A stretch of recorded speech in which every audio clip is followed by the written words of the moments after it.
planet and trying to kind of be a one-size-fits-all Swiss Army knife thing, it's no good to anybody. Little caveat to that as far as the practicalities of careers, by the way. At the beginning, everything I'm saying doesn't apply. At the beginning, just like my son, there's a pipeline in the movie industry, right? Like I said, it starts with the conceptual drawings, and all the way at the end of the pipeline, it ends up in a film. And there's about 16 steps along that pipeline, from the person who takes the initial pencil-drawn concept sketches and moves them into a computer environment, and then someone, my son, extrudes them into a three-dimensional environment, and then another person, also my son, applies textures to them, wood or fabric or whatever. And then another person applies lighting and puts them into a room and spins cameras around them. Those are all separate people. At the beginning of his career, he's going to have to do 3 or 4 or 5 of those things well, because you never know when you started, right? It's about the money at the beginning. You just want to get in the organization, get known for not for your skills, because there's a whole bunch of them, and frankly, you're not that good, and he knows that. He has been doing this for 2 decades, like some of the people he works with. So the skills are aside, it's your attitude. It's the fact you show up every day, and you are in a great mood, and you just work well with people. Those are the things that people really care about. As you move forward, though, you absolutely need to keep that future self constantly in mind. What is the one thing you love? And in Tristan's case, my son's case, it's lighting and textures. Yes, he does the modeling. Yes, he'll do some conceptual drawings. Yes, he'll do some compositing where you move it into the film, because he has to. But the thing he really loves is putting texture on things, making hair look like hair, making skin look like skin, and then lighting it in a three-dimensional environment. He loves that. It's all he really wants to do. He's never deviated from that in 7 years. So it's that one singular focus that you bring to it. Okay, so that's that one piece. Decide who you're going to be, decide what you're good at, and I just want to add that lesson. When people say broaden your skill set, but do it with that very sort of Machiavellian mindset. Yeah, I'm going to do it, but I'm only kind of checking in because there's this one thing I am not losing sight of, that I know in the end it's the only place I want to be. And don't deviate from it. Let me talk then about Coachella. The 3 kinds of people that you need to move forward in your life. Gurus, fans, and coaches. Just a real quick one of what each one of those things is. Gurus is just a sort of attention grabbing. I use it because it makes me, what the hell's a guru? A guru it's actually an Indian word, and it means a role model, a master, a teacher, a Jedi, whatever thing there is like that. They're important because they are the human version of that future vision. Remember I said that one of the things you need to do to be successful is to have a clear vision about who you want to become and where you want to be and what it feels and smells and looks like. As much sensual detail as you can apply to that vision board. If there was such a thing as a hologram, sensorama, smell-o-vision, 3-dimensional glasses on kind of thing of creating the future, I'd be all over it.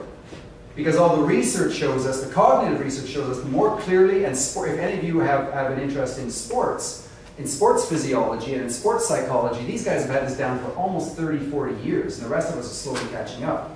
If you can envision yourself being successful, you significantly raise the chances of yourself being successful, both on the big picture and on the micro level of before you go in to give a talk, or before you do anything in a sort of a performance environment where you're asked to perform in real time.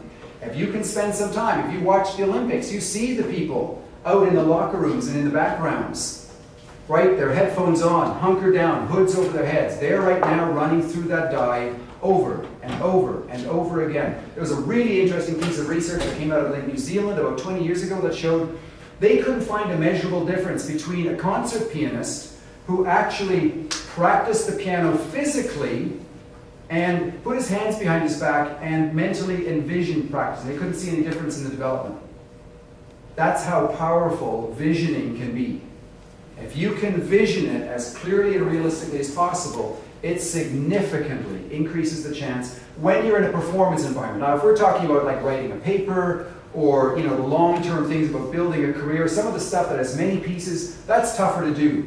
But in things like giving presentations, in going for a job interview, in executing a certain trade if you're in the stock market, in whatever it is, if you can kind of run through it in your mind and get to the place where you can see how it would unfold perfectly, there's overwhelming evidence that shows that you will in fact have a much higher than average chance, a better chance than flipping a coin, that you will actually be more successful.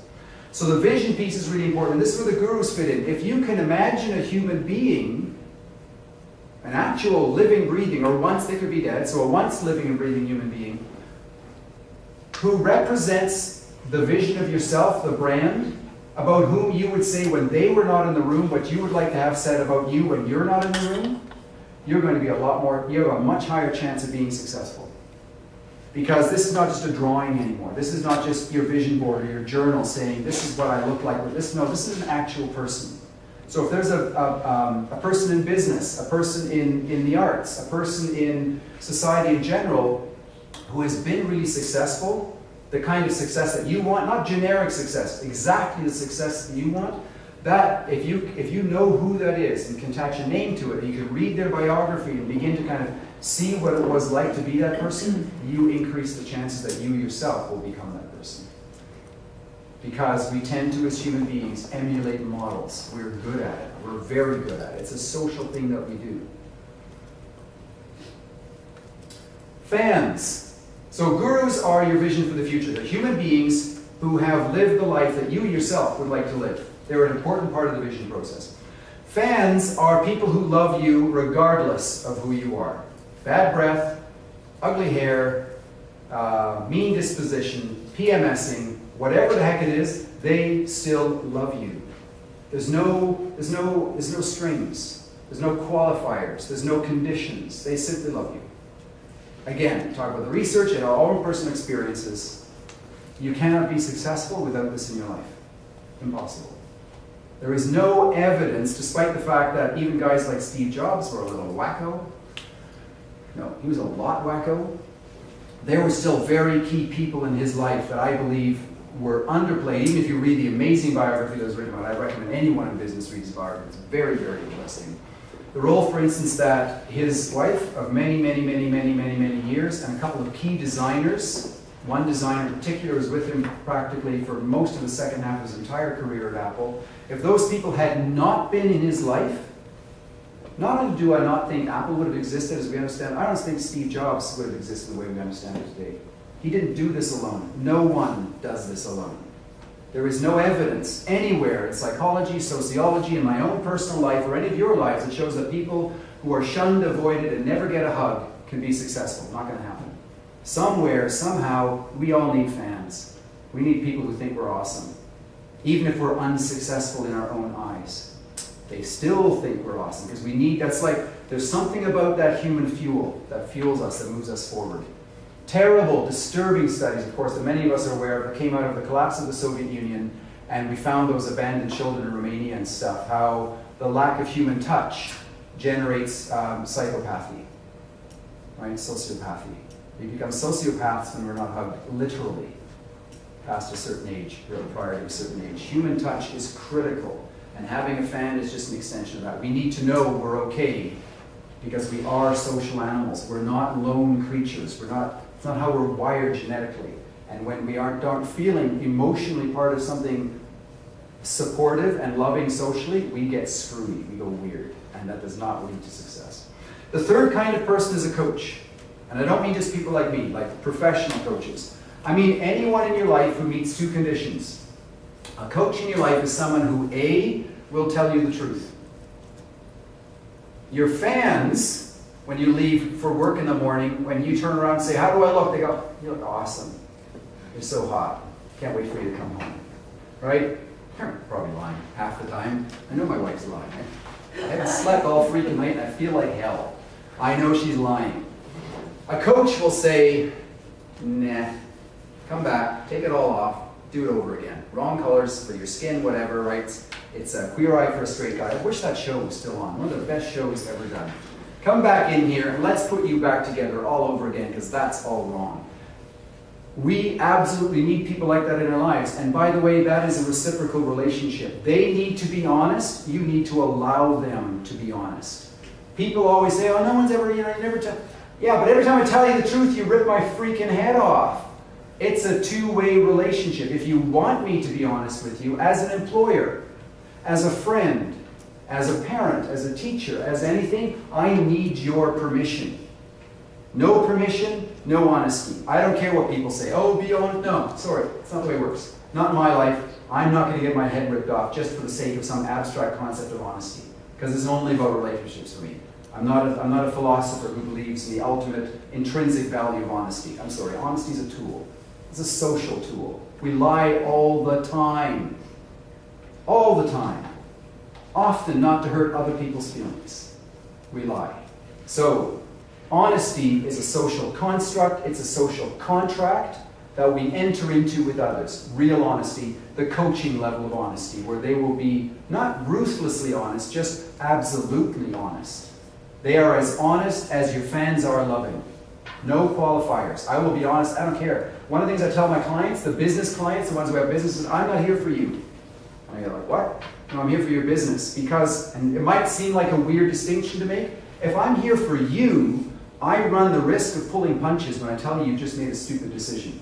Or you're asking me, what do you think about doing this? And I go, I don't want to hurt your feelings. And so I just, in my brain, it's just a little simple flick. I go, I'm not here for you, I'm here for your business. I want the business to succeed.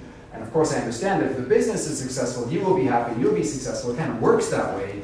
But I need just to mentally make that shift. Where are my allegiances? So that's that whole thing about being honest.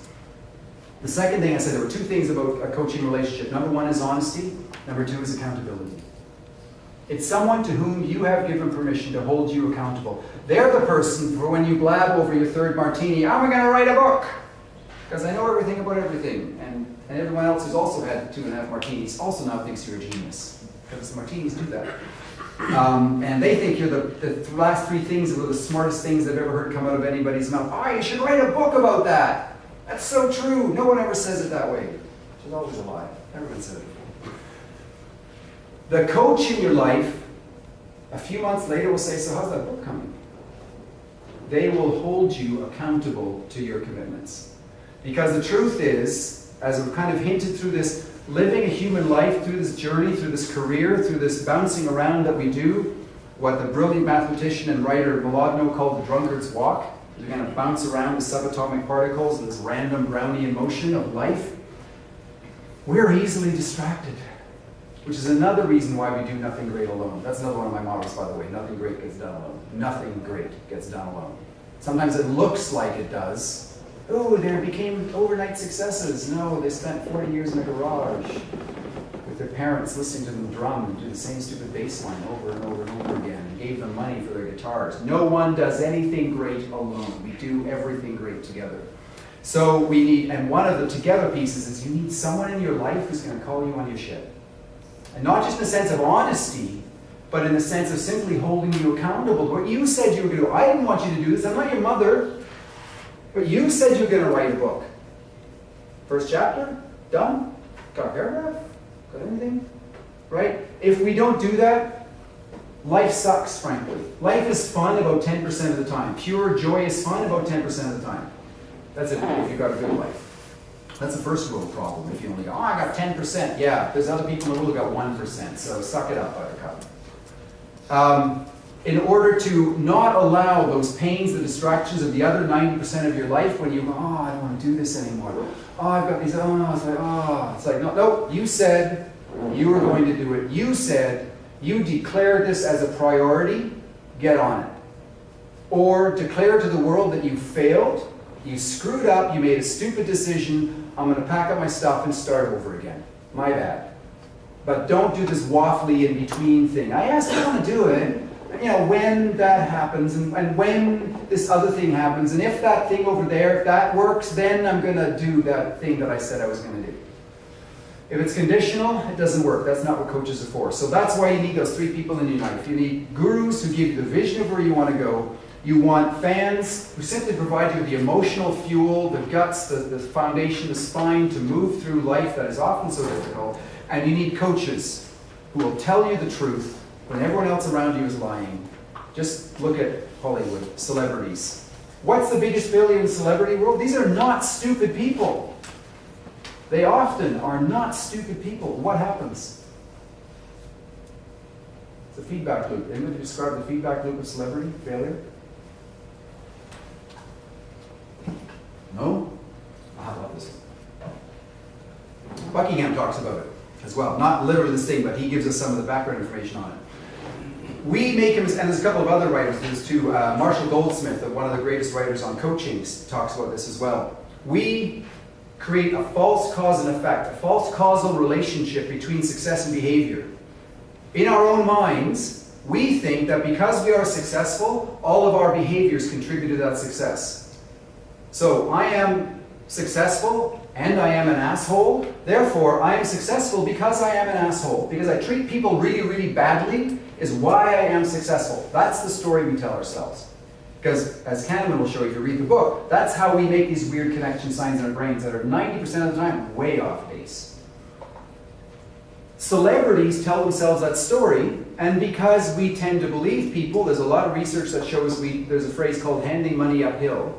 We tend to accrue value to people who are better looking, have more money. We tend to assign them values of being better human beings. So all the people around celebrity people who are now successful, who now believe their idiot behavior is what got them to be successful, all the people around them go, oh, you must be right. The fact that you're snorting coke up your nose every 10 minutes and treat people really badly and throw shoes out of apartment buildings, that's why you're successful. Nothing to do with your acting ability or anything else like that. It's all these other weird behaviors. And gradually in that process, what happens? Who disappears? Out of those three people, who disappears out of their life? Coaches. The coaches disappear. Because those people, and people say, well, it's because they won't tolerate no. It's not just that. We stop wanting to say no. In the face of successful people, we struggle to say no. It's really hard. And it's not just out of fear. You know, it's because you're afraid. No, it's more complex than that. As human beings, we do buy into the fact that when we're in front of someone successful, all of the behaviors they're currently exhibiting, including the bad ones, must somehow be connected to their success. So therefore, I don't really know what to say to this person because they're successful and they're doing these really bad behaviors, but it must be okay because... So it's not just fear. We buy into the whole mythology. And then what happens? Yeah, the coaches evaporate out of these people's lives, and then you start a positive feedback loop. The behavior gets weirder and weirder. Everyone who should have been telling them they're idiots and telling them the truth has gone out of their lives, and now they've become a self-fulfilling prophecy. That's what celebrity does to people. It's not that they're stupid. It's not that they're evil or wicked. It's that through the inherent process, the structure of that way of being in the world, you create a situation where people who will be honest with you go away. So don't ever become a celebrity. Who needs you? This is also absolutely critical. So we've talked a lot about you. Now we're kind of going to come back to the other part of the brand where it said every brand requires an audience. Who else would be talking about you when you're not in the room? There's an audience there somewhere, right? Someone's watching you. Someone's, connected with you. Family, friends, customers, associates, colleagues, whatever it is. You have other people around you, right? So you can think of them as an audience. I like to think, because of my performance background, my first degree, by the way, was not a business degree, but a Bachelor of Music from UBC. I'm a musicologist of all things. Studied medieval music, and early opera on top of that. 16th century Italian, 17th century Italian opera, Monteverdi specifically. So I have a love, and I studied theater sports for years down in Granville Island with the Vancouver Theater Sports Team. So I've got a big performance background thing that I love. So I tend to think of business often as a performance.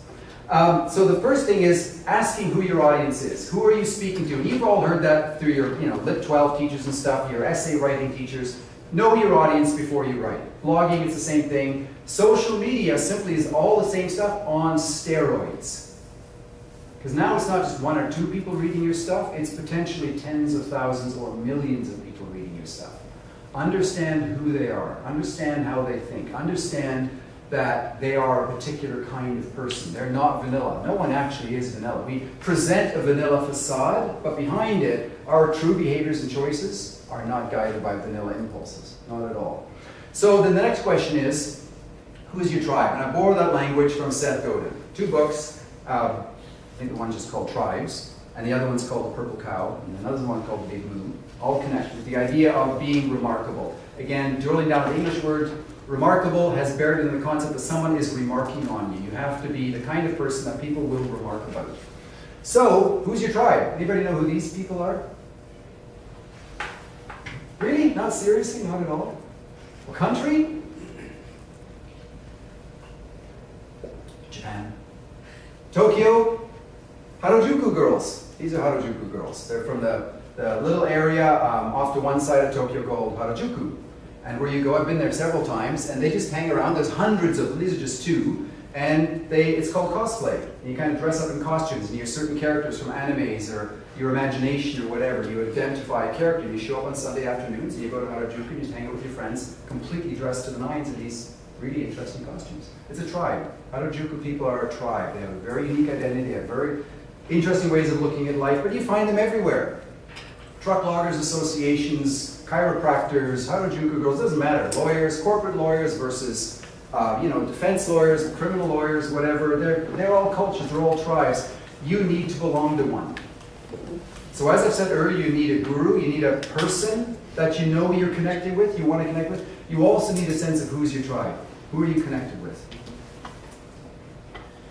And the last big question, this is more of a business kind of thing, but also really important for you, what difference will you make in their lives? Because if you're not here to make a difference, no one cares. And in my life, by the way, I want you to make a difference in my life, right? It's personal. Very, very personal. And business, in the end, I always say it's not, there's that great line from The Godfather, it's not personal, it's business. Of course it's personal. That line, even when Coppola wrote it, was meant ironically. There was an ironic scene, because I forget the name of the character now. He says, what, even the death of my father? He says, that was business? He says, and the person he's talking to, the consigliere, says, yeah, it's all business, even the death of your father. That was just business, it's not personal. Just the way, how business happens. It's not true. And the scene was meant to be ironic. Everyone else quotes it, and you always hear that it's not personal, it's business. Bull! It's always personal. The places I choose to shop, the people of businesses I choose to do, it's a personal decision. One of the things that Buckingham points out very clearly, and that the thing predates him, people don't leave companies, they leave managers. People don't leave IBM, they hate their specific one person who's their direct boss. That's why they're leaving, not because of IBM. People don't leave companies, people leave people. So, understand what difference you're going to make in someone's life. Particularly, and now you can start to see how the threads connect together, if you know who your tribe is, if you know who you're most like, if you know who you identify with the most, if you know who you share most of your value sets with, then you're inside that group, and that's where you want to make a difference, because you understand them, so the likelihood you're going to make a positive difference is better. Right? It's just simple now.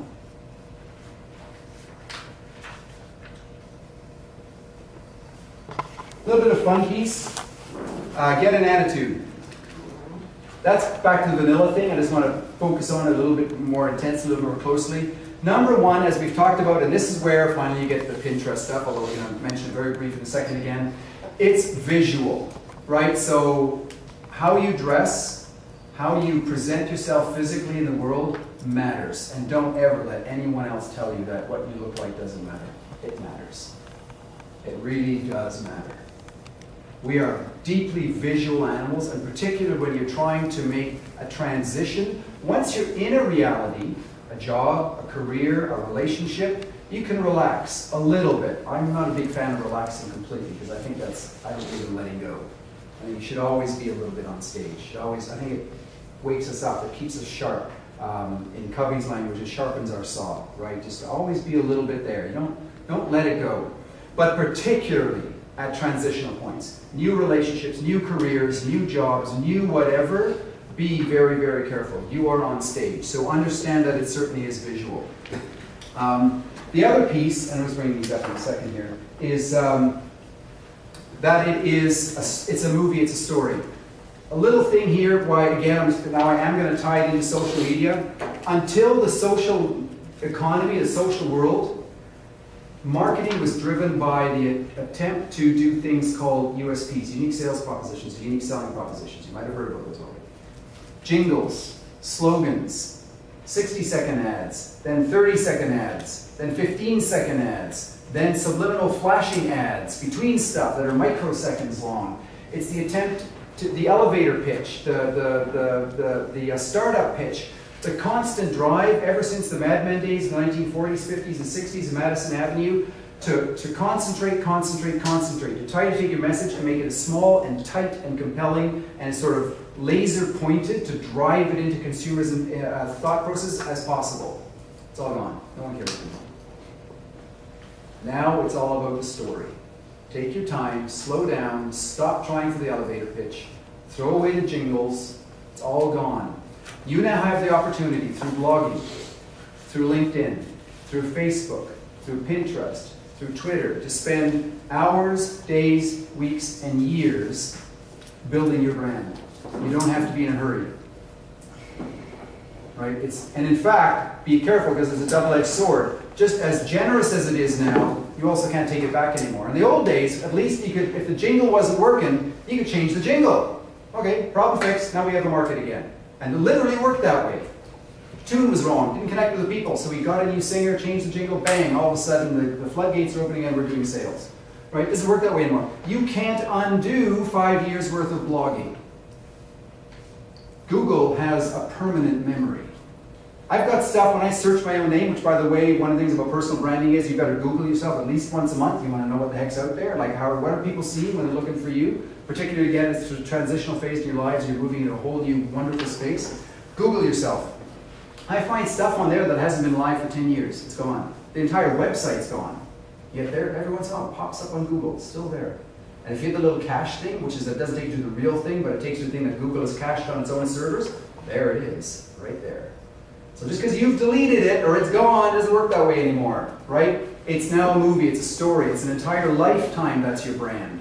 That's back to the whole thing about what I said earlier. The thing right now in this room, you can tell me whatever I want, whatever you want. If I go back and read your blogs that you've written or your Facebook posts over the last 5 years and it contradicts what you're trying to tell me right now, I'm going to go with the Facebook page. Because that's history, that's the past, that's the part I believe in. What you're saying to me right now, that's the Heisenberg principle again. You're trying to shift my perception of reality by your influence right now. And I'll take the giant magnetic weight of your past over top of that. So it has a negative side. You need to be careful. Build your future carefully. Because that, when you're on social media, is exactly what you're doing. You're building your future one post at a time. And trust me, I work with businesses all the way across Canada, as far east as Saskatoon. I haven't gotten any further east than that yet, and pretty much all across the US right into New York, so it's pretty far east. Probably 60% of my clients have told me sometime in the past year that they have used social searches to check on their employees, new hires.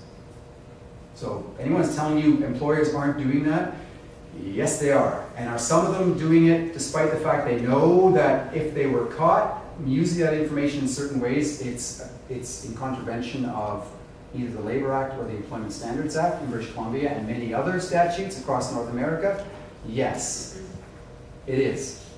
They know it's illegal, but they're doing it anyways. They just aren't telling anybody about it. They're still making decisions. They'll find something, oh, you're too late or too something. They won't tell you what they actually saw on Facebook. So do be aware of that fact. You are moving out through social media, billions and billions. I was listening to a great interview on a CBC show called Spark on the way down here, where the guy was talking about big data. He said, we're still thinking small data. Our name, telephone number, a few accounts, whatever. Those are our data points. And he said, up until about 5 years ago, we could control all of our data points out in the world. He said, now, every moment, right now, as you sit here, as you are tweeting, texting, when you go for a run and you've got the little Nike thing going that tracks how many miles you've jogged and all that kind of stuff. Every time you log into Yelp or Google Places and tell them you love the cappuccino or whatever the heck it was, you think that stuff's not being aggregated and collected and sorted and moved into giant data servers? Yes, it is. Absolutely. And it's to the point now where the average human being in the Western world who's got, and someplace in Northern Africa and Asia is even bigger than this, are generating for individual humans millions of data points per day. So you can't control that. Uncontrollable, unless you choose to go off the grid altogether. Put your cell phone down the toilet, never answer a digital phone, just disappear, other than, walking and stuff. Because even your car lights tells about you now. GPS in your car, the fridge has got a little microprocessor because there's now objects that think right in your kitchens. How many times you open the fridge door, right? All that kind of stuff, it's all being sent to servers. It's all being sent to servers. So you're generating a profile right now. So just be aware of that as you're building your brand. And the last thing is, it's an attitude. That's why I brought these two people up. Who's this? It says in the little... Lady Gaga. I chose the picture because it's not like her. I love the pink Chanel scarf. It's absolutely gorgeous. I think it's absolutely she's nailed that look. It's beautiful. And, you know who that is? Katharine Hepburn, absolutely. Anybody know what the significance of that picture is? What's she wearing? A suit. What's the big deal? She's a woman. She was hammered in the press in her time for wearing pants. This is someone who didn't give a crap. If you've seen The Aviator, the portrait of her is spot on. If you watch your movies and then watch The Aviator, forget the name of the actress who plays Katharine Hepburn in that. Kate Blanchett, right, does a miraculous job of a woman who absolutely, if you want to talk about personal branding, Lady Gaga is awesome, but she's part of a machine now that's outside of her. There's also a corporate reality that's shaping her brand. It's not just her. Don't think she's not in control. She's in control just as much as Madonna ever was. But there's more to it now. In her day, Katharine Hepburn was all there was. She was the entirety of her brand. Sometimes to the annoyance of the global corporations like the movie studios, that would have loved her to tone it down a bit. What's with a guy thing, right? Anyways, I love this. Just Google her and just if you're into black and white movies and pictures of people with attitude, just one photograph after another. I can just sit there and just scroll through pictures of Katharine Hepburn. There's just so much attitude, and I love it because you would not mistake her for any other Hollywood star, male or female. She knew exactly who she was, and no one ever forgot her. So she's a great example of what I mean by get an attitude. Do not be afraid to be who you are. The last piece, I've mentioned Seth Godin several times, so that's him. That's Seth. Tell your story. This is where we're back again to social media thing. As a professional, unless you're with a company, I'm trying to think of one like if you're in corporate law or Edward Jones, which prohibits its traders from or its advisors from being online. Get online. Build a personal brand and start it now. If you're not on LinkedIn, I want to see you outside class afterwards. Like, why are you not on LinkedIn? Can you explain this to me? Google Plus, Facebook, Twitter. Get an account, open it up, get started. I know there's a lot of